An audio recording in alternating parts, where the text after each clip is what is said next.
हाथों में सौंपते हैं, प्रार्थना यीशु के नाम से मांगते हैं, आमीन।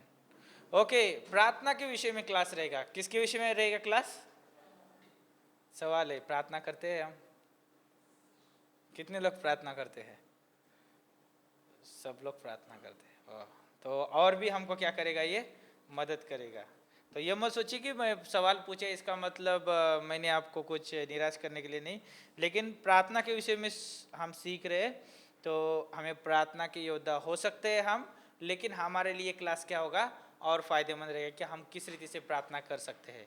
ओके, प्रार्थना के बारे में हम जानेंगे पहली बात, और फिर उसके बाद में जो है हमें किस रीति से करना है वो भी हम चीज़ें देखेंगे।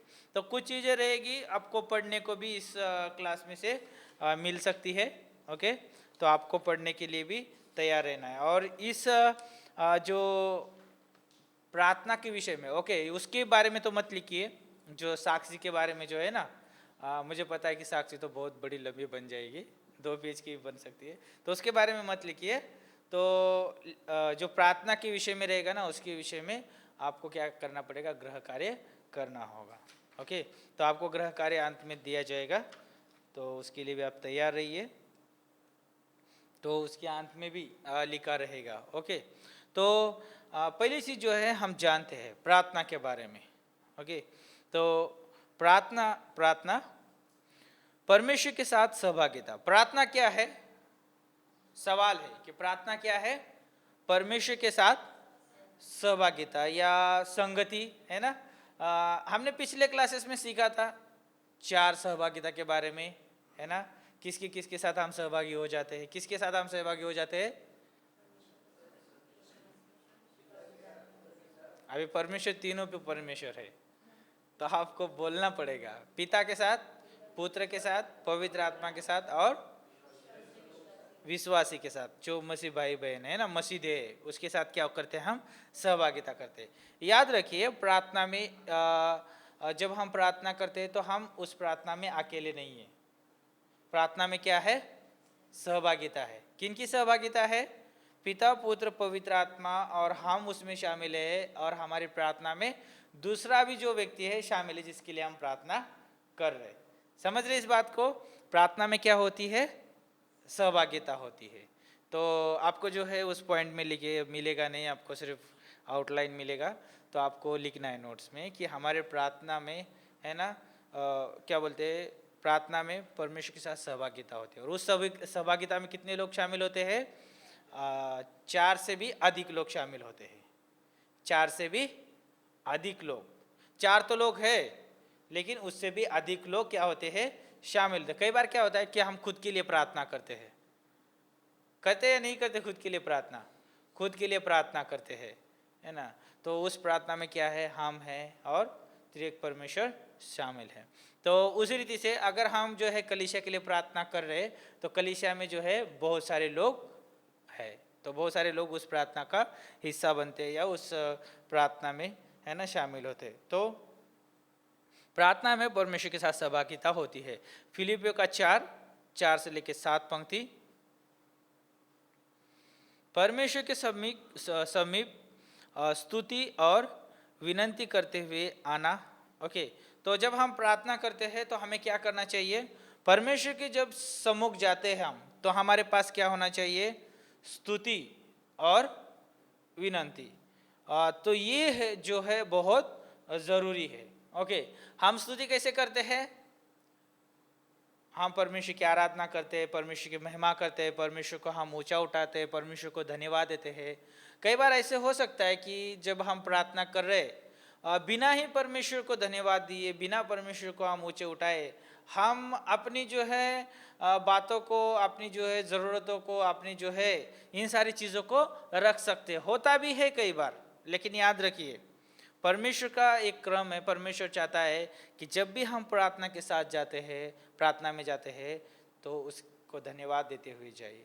यीशु मसीह को देखा है आपने? जब भी यीशु मसीह ने प्रार्थना की तो किस रीति से प्रार्थना किया? स्वर्गीय पिता, मैं तेरा धन्यवाद करता हूँ, है ना।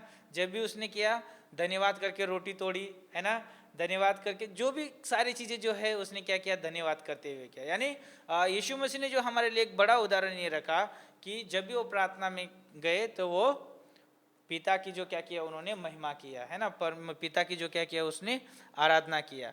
तो याद रखना है, प्रार्थना में जब हम प्रार्थना करते हैं, हम ये जान रहे हम प्रार्थना करते हैं तो परमेश्वर की आराधना होनी चाहिए, परमेश्वर की महिमा होनी चाहिए, है ना, परमेश्वर को हमें धन्यवाद देना है, ऊंचा उठाना है। क्यों पता है? क्योंकि वो उस योग्य है। ओके, एक बात मैं बताना चाहूँगा, आप निकाल सकते हैं मेरे साथ प्रभु का वचन पढ़ने के लिए। ओके, प्रकाशित वाक्य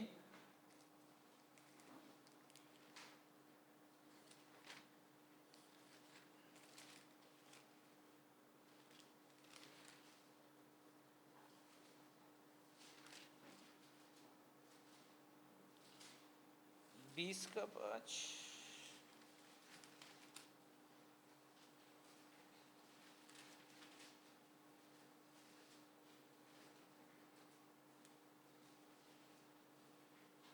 एक मिनट, मैं इस पंक्ति को मिस कर रहा हूँ।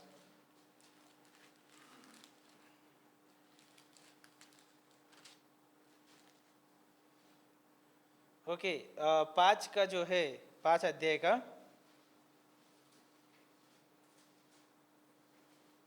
13 पंक्ति में लिखा है, कोई पढ़ सकता है? 5:13 जोर से पढ़िए थोड़ा सा, है ना, ताकि सुनने में आए, है ना।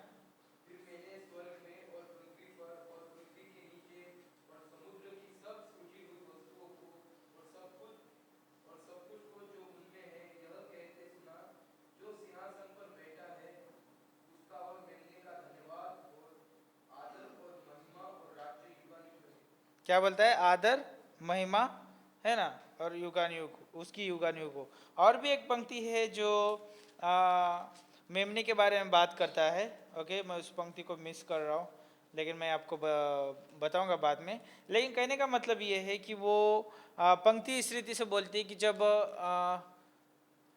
हम जैसे बोलते हैं आदर, प्रशंसा, महिमा, उन सारे योग्य कौन है? वो परमेश्वर है ना, वो परमेश्वर है। तो कहने का मतलब ये है, हमें याद रखना है कि परमेश्वर जो है आदर, प्रशंसा और महिमा के योग्य है। तो हमारी प्रार्थना में क्या होना चाहिए? स्तुति गीत होने अवश्य है। जब भी हम प्रार्थना के लिए जाते हैं, छोटा सा आप स्तुति गीत गा सकते हैं। ओके, और फिर परमेश्वर को धन्यवाद दे सकते हैं, परमेश्वर को आप महिमा दे सकते हैं। और बाद में जो है आपकी जो भी विनंती है ना, जो भी हमारी प्रार्थना होती है, निवेदन होती है, वो हम क्या करना चाहिए? प्रस्तुत करना अवश्य है। ओके, नहीं तो कैसे होगा? जब हम प्रार्थना कर रहे बिना परमेश्वर को हम महिमा दिए, हम अपने डायरेक्ट विनंती को रखते हैं, तो क्या होता है? जैसे मानो कि हाँ, परमेश्वर उसका भी उत्तर देता है, ऐसा नहीं कि परमेश्वर उत्तर नहीं देता है, लेकिन एक जैसा कि क्रम दिखना चाहिए वो क्रम नहीं दिखता है ना। जैसे कि हम परमेश्वर का जैसे आदर करना चाहिए वो आदर दिखता नहीं है, जैसे कि हम फैमिलियर हो गए ऐसा वो सारा चीज़ें दिखता है। कहने का मतलब ये है कि जब भी हम विनंती करते हैं, परमेश्वर के सम्मुख जाते हैं, तो पहले उसको हम धन्यवाद देना चाहिए, उसको ऊंचा उठाना चाहिए, उसको महिमा देनी चाहिए। और जब हम विनंती को रखते हैं तो क्या होता है? वो एक आदरणीय विनंती होती है। तो उदाहरण के लिए जब हम राजा के पास जाते हैं, अभी राजा तो नहीं है लेकिन कोई भी, जैसे मानो कलेक्टर है, कलेक्टर के ऑफिस में जाए तो क्या हम डायरेक्टली जाके चेयर पे बैठ जाते हैं? नहीं जाते हैं ना। तो उनको जो भी बोलते हैं कि जैसे क्या बोलते हैं, गुड मॉर्निंग बोलते हैं, गुड आफ्टरनून बोलते हैं, जो भी है उनको क्या करते हैं? पहले हम ग्रीटिंग देते हैं ना, पहले उनको शुभेच्छा देते हैं, फिर बाद में क्या होता है कि वो बोलते हैं कि हाँ आओ आओ, बैठो बैठो, है ना।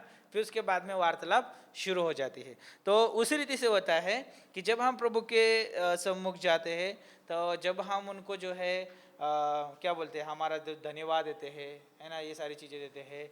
और जब हम उस प्रार्थना में जब हम शामिल होते हैं, तो क्या होता है? वहाँ पर परमेश्वर की महिमा होती है। और याद रखिए, हमारी जब प्रार्थना करते हैं हम, उस प्रार्थना का परमेश्वर उत्तर देता है, तो परमेश्वर उस प्रार्थना के द्वारा महिमा भी चाहता है। अपनी महिमा के लिए क्या करता है? परमेश्वर उस प्रार्थना का उत्तर देता है, ना कि हम उस प्रार्थना को उत्तर पाके कुछ गलत चीज़ों में हम आगे बढ़े, है ना। इसलिए जो है परमेश्वर चाहता है कि क्रम रखा है परमेश्वर की, हम उसकी आराधना करें प्रार्थना करने से पहले, विनंती रखने से पहले। ओके, इफिसियों का 1:15 से लेकर 23 पंक्ति। अगला पॉइंट, परमेश्वर से बातें करना और उसकी सुनना। प्रार्थना में क्या होता है? परमेश्वर से बातें करना और उसकी सुनना।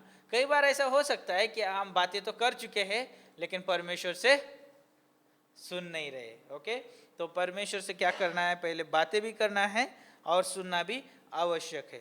तो सुनना कैसे हो सकता है हमें? परमेश्वर के वचन से।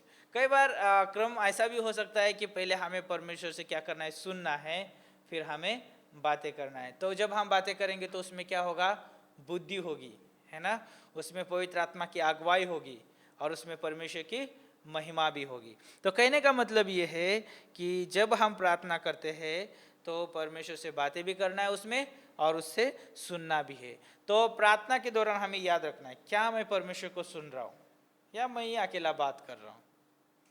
हमारी प्रार्थना में त्रिएक परमेश्वर शामिल है, तो क्या मैं उनको ही बात कर रहा हूँ या मैं उनकी बात सुन रहा हूँ? दोनों भी होना बहुत जरूरी है। हमें बात भी करना है और उनकी सुनना भी आवश्यक है। क्या शमूएल ने वो बातें सुना परमेश्वर की, जो परमेश्वर उसको कहना चाहता था? यस, उसने सुना और उसके बाद में क्या किया, उसने जाके किया। ओके, तो पहला शमूएल 3:2 से लेके 14 पंक्ति।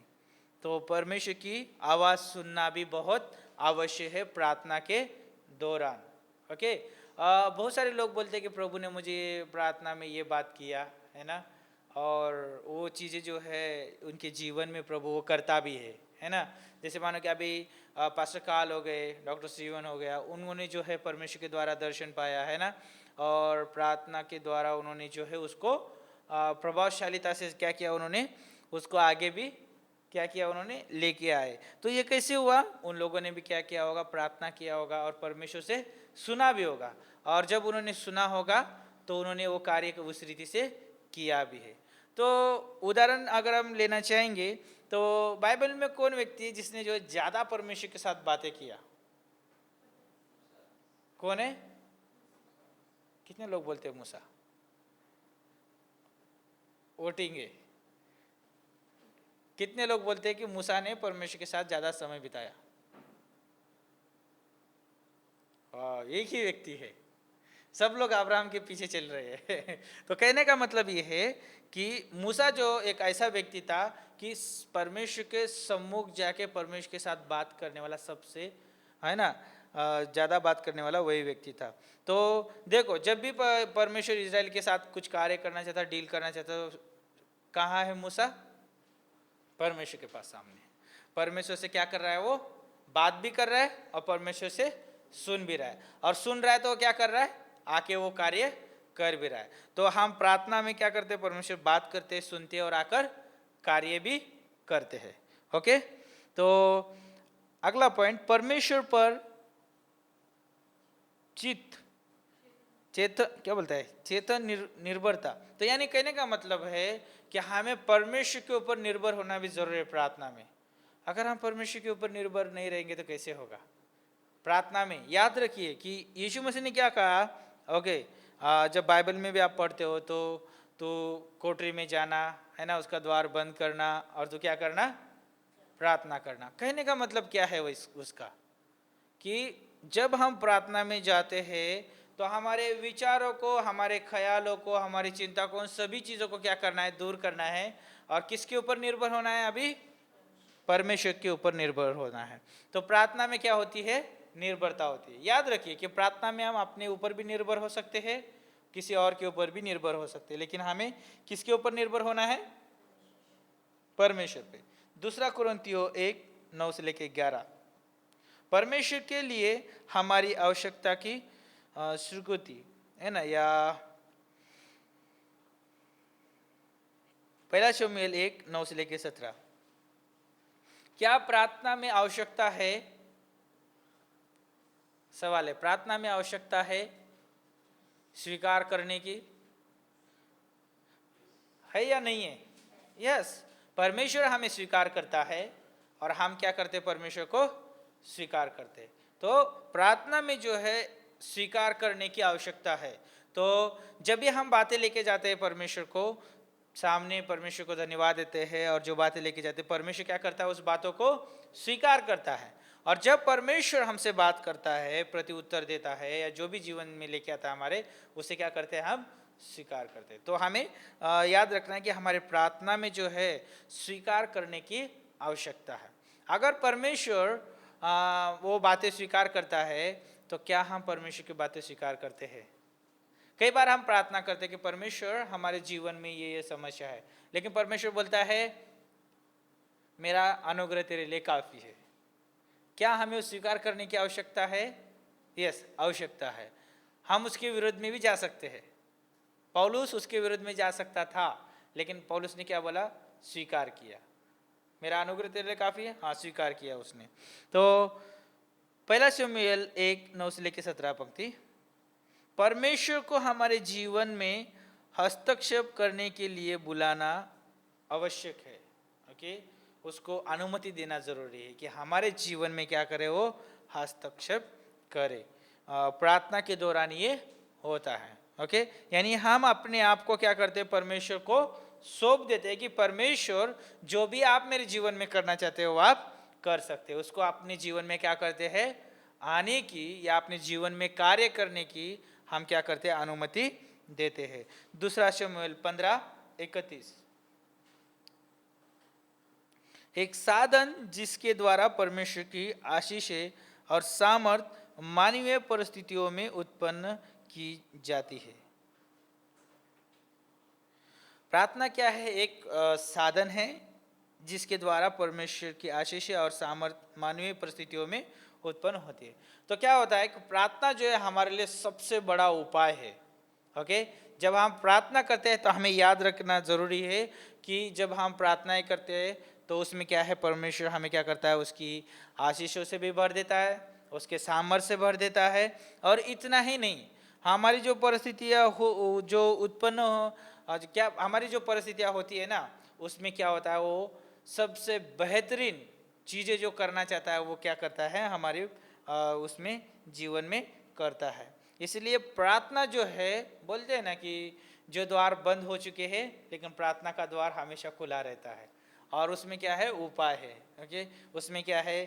परमेश्वर की द्वारा आशीष है, परमेश्वर के द्वारा सामर्थ है। तो हर एक परिस्थिति के ऊपर विजय प्राप्त कर सकते हैं प्रार्थना के द्वारा। सबसे बड़ा साधन है। तो याकूब 5:16 से लेके 18 पंक्ति,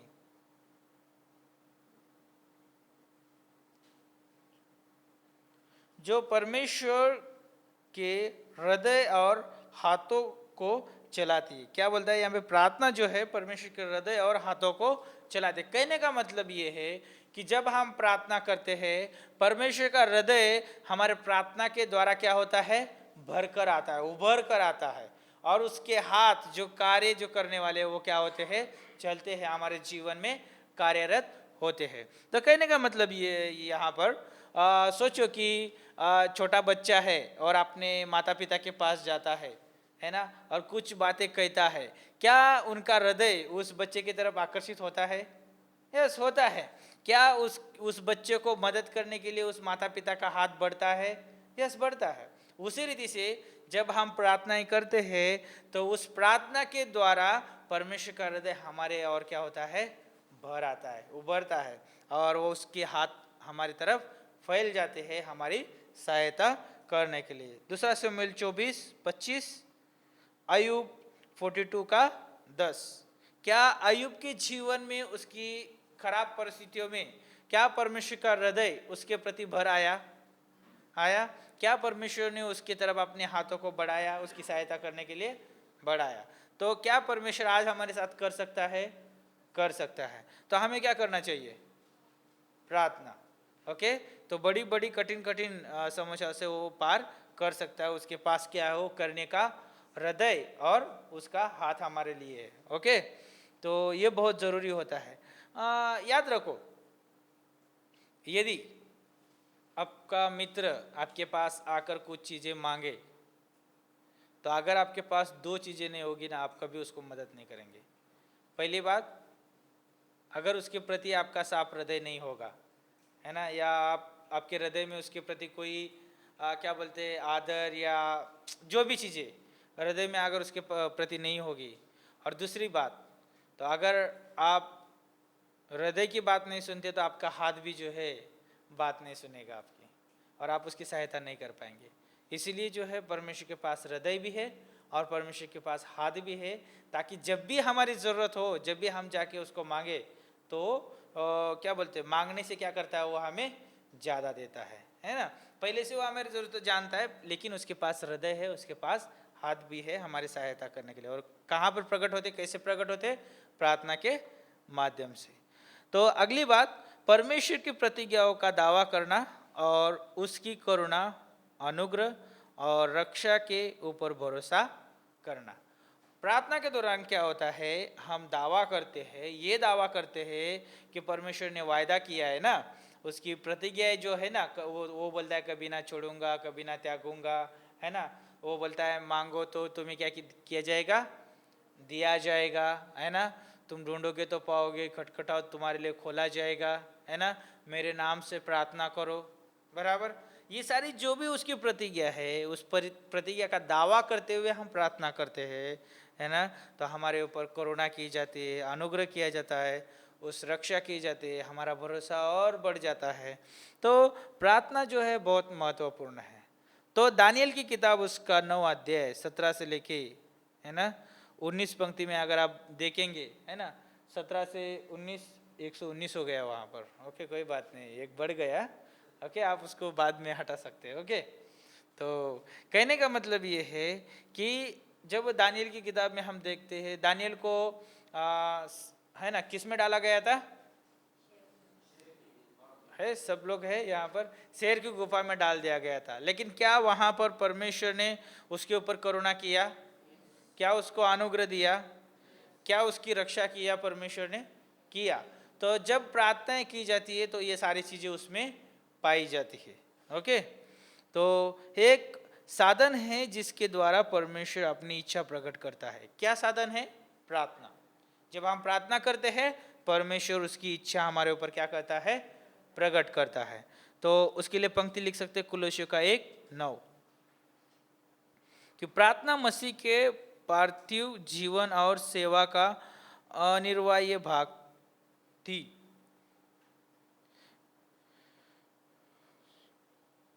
क्या यीशु मसीह का जो जीवन इस धरती पर था, क्या प्रार्थना उसके जीवन का हिस्सा था, क्या उसके जीवन का भाग था, प्रार्थना था या नहीं था। जब भी वो सेवा करता था, प्रचार करना हो, शिष्यों को बढ़ाना हो गया, तो उसके बाद में क्या करते थे, वो जाके प्रार्थना करते थे। प्रार्थना का जीवन था उनका। तो कहने का मतलब ये है कि उनकी सेवा का हिस्सा क्या था, प्रार्थना था। क्या हमारे जीवन का भाग प्रार्थना होना चाहिए, क्या हमारे सेवा का भाग प्रार्थना होना चाहिए, यस होना चाहिए। तो हम जान रहे हैं कि हमें क्या करना चाहिए। ओके, हमारे मानवीय जीवन होने के नाते हमारे जो ये शरीर है उसका हिस्सा क्या होना चाहिए, प्रार्थना होना चाहिए। और सेवा का भी भाग क्या होना चाहिए, प्रार्थना होना चाहिए। यूहन्ना का 11:41 से लेके 42, मरकुस 1:35, लूका 6:12, लूका 11:1, मत्ती 14:23, मत्ती 26:26 से लेके 29, कि प्रार्थना प्रेरितों के काम के कलीसिया की सेवा में संकटपूर्ण भाग थी। क्यों प्रार्थना, तो कहने का मतलब क्योंकि प्रार्थना, कहने का मतलब ये है यहाँ पर प्रार्थना जो है, जो प्रेरित काम की किताब में जो है कलीसिया के बारे में अगर याद रखिए कि सबसे पहली बात अगर हम सोचने जाएंगे तो जब ऊपरी कोठरी में वो लोग प्रार्थना कर रहे थे, है ना, तो वहाँ क्या क्या हुआ, वहाँ पर पेंटिकोस का दिन था। उस दिन जो है बहुत सारी चीजें चमत्कार हुए वहाँ पर, है ना। तो उस समय से क्या हुआ, कलीसिया की शुरुआत हो गई। कहने का मतलब ये था कि प्रार्थना के द्वारा जो है बहुत सारी चीजें क्या हो जाती है, तैयार होती है। बहुत सारे संकटों का सामना किया जाता है, बहुत सारी चीज़ों में क्या होता है, वहाँ पर विजय भी प्राप्त किया जाता है। तो याद रखिए कि जब भी संकट आया तो कलीसिया क्या कर रही है, प्रार्थना कर रही है। पतरस को जो जेल में डाल दिया गया, कि कौन प्रार्थना कर रही है, कलीसिया प्रार्थना कर रही है। और उस समय से देखते हैं कि अभी क्या कर रहा है, जो भी संकट आ जाता है तो उसका भाग क्या है, प्रार्थना है। कलीसिया के ऊपर कोई संकट आता है, उसका भाग क्या है, प्रार्थना। तो कलीसिया का मतलब कौन है, हम सभी लोग, हम कलीसिया का हिस्सा है। यदि हमारे ऊपर संकट आता है तो हमारा भाग क्या होना चाहिए, प्रार्थना। यस आशीष, ओके। तो अगला पॉइंट इसमें, हमें प्रार्थना की प्रतिज्ञाएं प्राप्त करने के लिए तैयार करती है। ओके, तो प्रार्थना जो है हमें जो है परमेश्वर की प्रतिज्ञाएं प्राप्त करने के लिए क्या करती है, हमें तैयार करती है। प्रेरितों का काम 1 अभी 4 से लेके है ना ये क्या बोलते हैं 12-14 पंक्ति तक, दूसरा अध्याय का 1 पंक्ति तक, ये सब अध्याय पढ़ सकते हैं आप। ओके, 1 अध्याय 2 अध्याय उसमें। तो प्रतिज्ञा क्या थी कि संसार के छोर तक जाके क्या करना है, प्रचार को बांटना है, सुसमाचार को बांटना है। ओके, वो उनकी प्रतिज्ञाएं थी परमेश्वर की। क्या ये प्रार्थना क्या करती है, उसके लिए हमें तैयार करते हैं। क्या वहाँ पर प्रेरित लोग प्रार्थना करते, उनके लिए उनको तैयार कर रही थी? हाँ, तैयार कर रही थी। क्या वो लोग संसार में बढ़ गए? हाँ, बढ़ गए, है ना, उन्होंने कार्य को आगे लेके गया। तो प्रार्थना हमें क्या करती है, परमेश्वर की प्रतिज्ञा को स्वीकार करने के लिए तैयार करती है। परमेश्वर को हमारे साथ उपस्थित करती है कि अपनी इच्छा हमारे ऊपर प्रकट करे। तो क्या बोलता है यहाँ पर, जो प्रार्थना जो है परमेश्वर की उपस्थिति को हमारे पास क्या करती है, प्रकट करती है। क्यों प्रकट करती है? कि परमेश्वर की जो इच्छा है हमारे ऊपर क्या हो, प्रकट हो। प्रार्थना ही करते हैं ना, तेरी इच्छा क्या हो, पूरी हो, है ना। क्यों प्रार्थना करते हैं? कि तेरी इच्छा पूरी हो। तो इच्छा कैसे हम प्राप्त कर सकते हैं? उसकी प्रार्थना के दौरान। कई बार लोग ऐसे प्रार्थना करते हैं, तेरी इच्छा पूरी हो, है ना जी, कि हमारे स्वर्गीय बाप तेरी इच्छा पूरी हो, लेकिन वो इच्छा पूरी होने देते ही नहीं है। बस उतने शब्दों को क्या करते हैं, बोलते हैं और चले जाते हैं, वो इच्छा पूरी होने देते ही नहीं है। ओके, तो कहने का मतलब कि एक ढांचा दिया है, यीशु मसीह ने इस रीति से प्रार्थना करनी चाहिए। वो बातें बोलते हैं, इच्छा पूरी होने से पहले ही चले जाते हैं। ओके, तो प्रार्थना में याद रखना है क्या परमेश्वर की इच्छा इसमें पूरी हो रही है।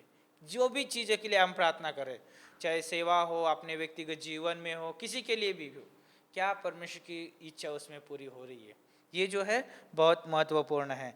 तो हमें इंतज़ार करना है और हमें याद रखना कि हमारी प्रार्थना में परमेश्वर की उपस्थिति है और वो उसकी इच्छा प्रकट करने वाला है।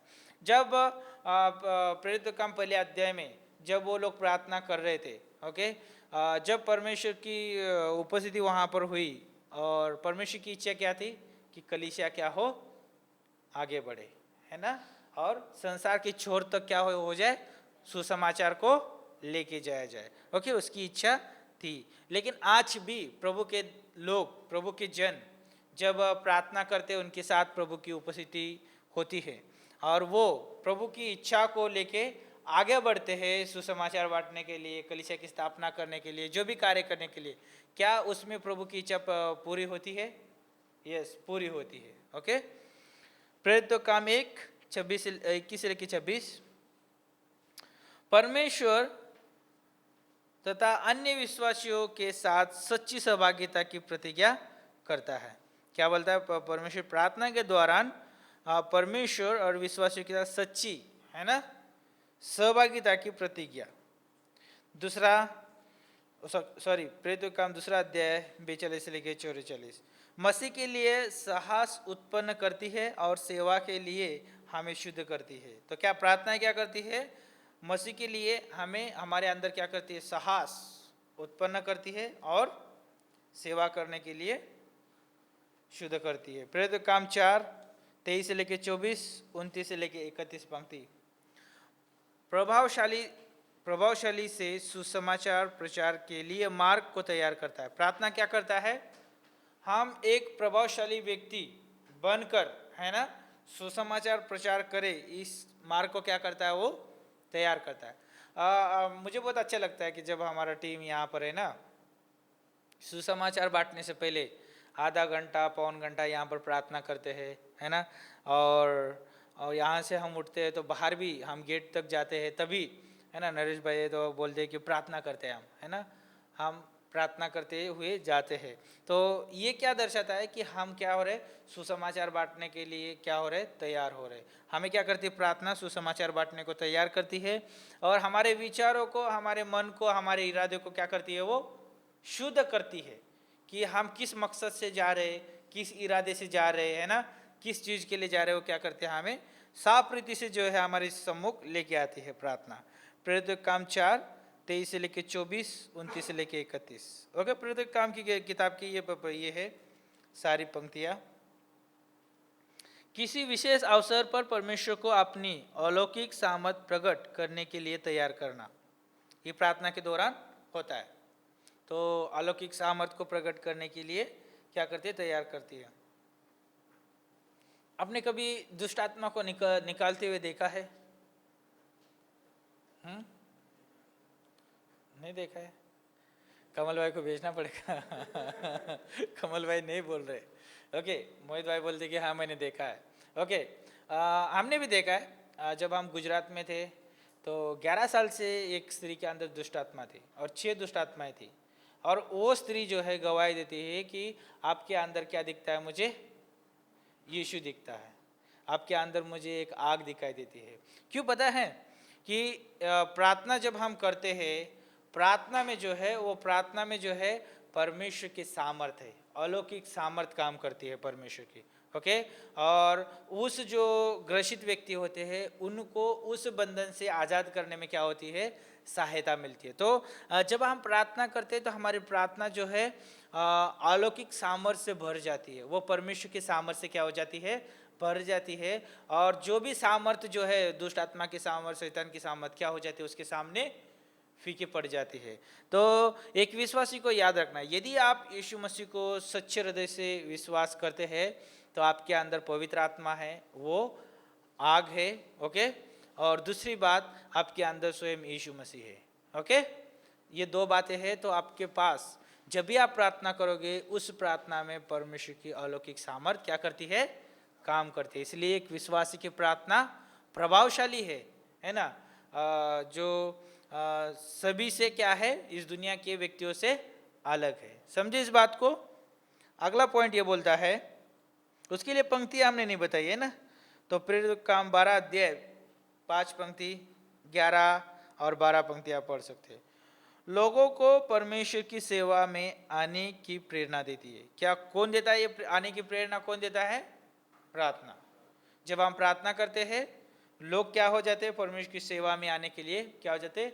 प्रेरित हो जाते हैं। तो कई बार जो है हम कलीसिया ने प्रार्थना करते हुए सुना भी होगा आपने कि प्रार्थना क्या करते हैं कि परमेश्वर हमारी इस कलीसिया के अगुवे को आप चलाना, है ना, उनको ज्ञान बुद्धि देना। हम प्रार्थना ये भी करते कि परमेश्वर जितने भी लोग इस कलीसिया में हैं वो एक शिष्य बन सके, है ना, और एक अगुवे के रूप में वो आगे बढ़ सके, है ना, और वो जिम्मेदारियों को संभाल सके। ये सारी चीज़ों को क्या करते हैं? हम प्रार्थना में लेके आते हैं।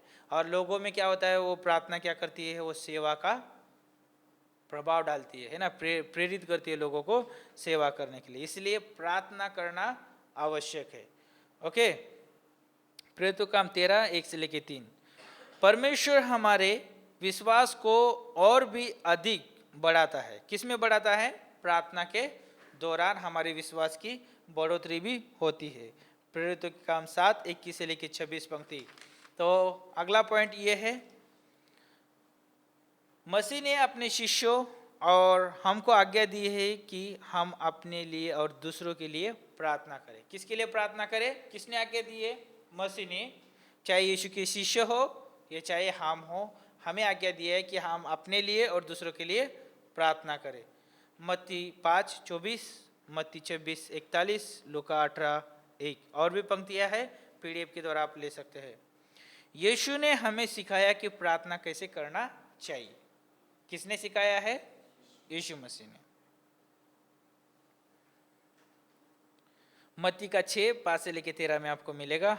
योना 14:13 और 14 पंक्ति कि प्रार्थना करने में असफल होने का परिणाम एक विश्वासी की बड़ी हानि होती है।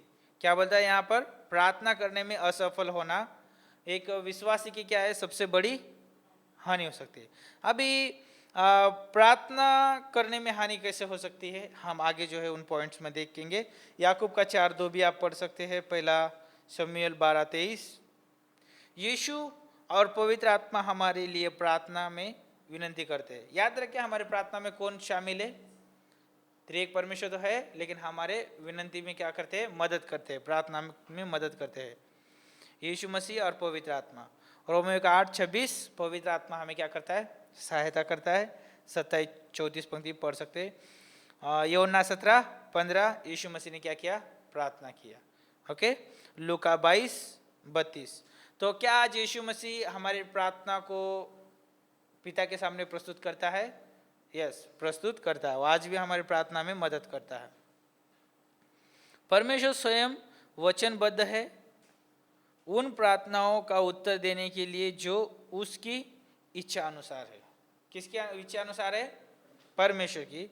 और वचनबद्ध यानी उसका वायदा है ना, और वो वायदे से मुकरता नहीं है। तो वो प्रार्थना का उत्तर देने के लिए विश्वास योग्य है जो उसकी इच्छा के अनुसार प्रार्थना की जाती है। भजन 37-4, यूहन्ना 14-14, यूहन्ना 15-7 से लेके 16 पंक्ति, पहला यूहन्ना 5-14 से लेके 15। तो यहाँ पर कुछ चीजें हैं। निम्न कुछ बातें हैं जो प्रार्थना में विघ्न या उत्पन्न करती, यानी पीड़ा या बोलते हैं कि समस्या उत्पन्न करती है। ओके, कुछ बातें। पहली बात, पाप।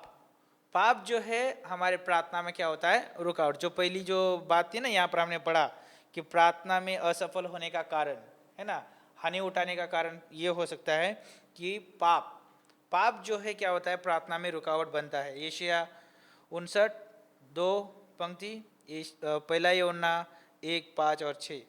परमेश्वर की आज्ञाकारिता यानी परमेश्वर की जो है आज्ञा का पालन ना करना, या बोलते हैं कि आज्ञा का उल्लंघन करना, या अधूरी आज्ञा का पालन करना, वो क्या होता है? रुकावट बन सकती है। पहला पत्रस 3-7। विश्वास का अभाव, विश्वास की कमी, ये भी क्या होता है? प्रार्थना का उत्तर पाने में समस्या हो सकती है। याकूब 1-5 से लेके 6। गलत कारणों से मांगना। गलत कारणों से मांगना कहने का मतलब, अभी आपको एरोप्लेन उड़ाना नहीं आता और आप एरोप्लेन मांगोगे तो वो प्रार्थना है ना, सफल नहीं होगी। अगर आप जो है प्रार्थना कर रहे हो कि परमेश्वर मुझे एक अच्छी गन देना या बंदूक देना ताकि मैं उसका खून कर सकूं, तो ये प्रार्थना नहीं मानी जाएगी। ओके, तो गलत कारणों से क्या है? प्रार्थना नहीं मांगना है। कई बार ऐसा भी होता है कि परमेश्वर ये बड़ी मुझे गाड़ी देना है ना, बड़ी मुझे इतना पैसा देना, या मुझे जो है कई बार ऐसे भी हो सकता है कि कोई शादी करना चाहता है तो मुझे यही लड़की दे देना, है ना। ऐसा भी गलत कारण से मांगना भी क्या हो जाता है? उस भी रुकावट आ सकती है। याकूब 4:3 कि प्रार्थना हमारा सर्वप्रथम प्रत्युत्तर होना चाहिए कि न कि एक क्या बोलते हैं इसको? शरण। ओके, प्रेरित काम 12:1 से लेके 5। यहाँ पर टिप्पणी है, नोट्स है कुछ। पुराने नियम में प्रार्थना के महान उदाहरण पाए जाते हैं। इजरा के 9 अध्याय में, दानियल के 9 अध्याय में। अगर आपको उदाहरण देखना है तो ये अध्याय में दोनों आप देख सकते हैं। अभी जो है एक विश्वासी को क्या करना चाहिए? ओके, क्या है यहाँ पर पॉइंट?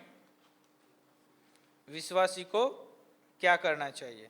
तो हमारे पास जो है नोट्स बड़ा है, तो आपको जो है इस नोट्स को क्या करना है? पढ़ना है। क्या करना है? इस नोट्स को पढ़ना है कि एक विश्वासी को क्या करना चाहिए। और आपको इन पॉइंट्स में से जो कुछ आपको समझ में आता है, आपको क्या करना है? लिखना है। क्या करना है? लिखना है कि अभी हमारे प्रार्थना के साथ हमें क्या करना चाहिए। ओके, तो कहाँ से लेना है? विश्वासी को क्या करना चाहिए, इस पॉइंट पे है हम। ओके, तो वहां से आपको जो है पढ़ना है। ओके, और कुछ चीजें भी जो है नीचे है और भी। तो एक है ना, वो गृह कार्य भी है। गृह कार्य के नीचे भी जो है कुछ पॉइंट्स लिखे, उसको भी पढ़ना है, लेकिन उसमें से मत लिखिए। ओके, लेकिन गृह कार्य जो है ओके, आप नीचे जा सकते हैं। ओके, जो गृह कार्य है उसके ऊपर की जो चीजें पढ़ना है। ओके, यानी उसके ऊपर लिखना है। नीचे की भी चीजें पढ़ सकते हैं, ऐसा नहीं कि नहीं पढ़ना, ऐसा नहीं।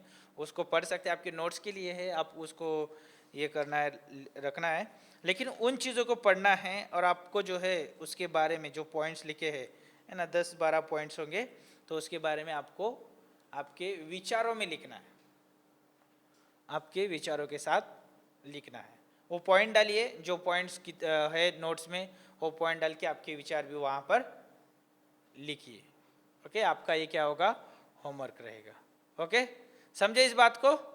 ओके, तो ऐसा मत बोलिए कि अगले क्लास में भी कि मैंने पढ़ा नहीं, मुझे समय नहीं मिला और मैंने होमवर्क नहीं किया।